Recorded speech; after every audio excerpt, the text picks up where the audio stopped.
So somehow I got that hole here in my pants. What I'm trying to do, I got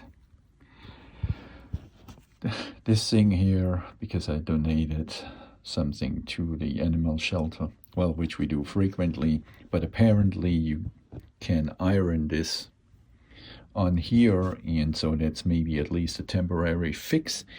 And I'm gonna iron it here, and then I'm gonna show you the result.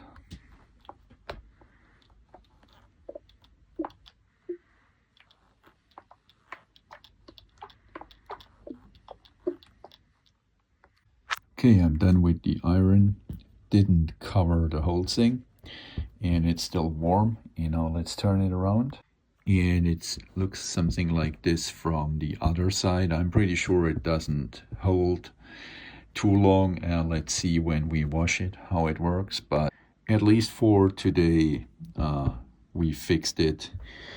And by the way, if you see this, remember always, like we did, adopt your doggy, cat, whatever pet from the shelter if you have one. And if you have $1 or $2 to spare, it would be also nice if you could make a donation.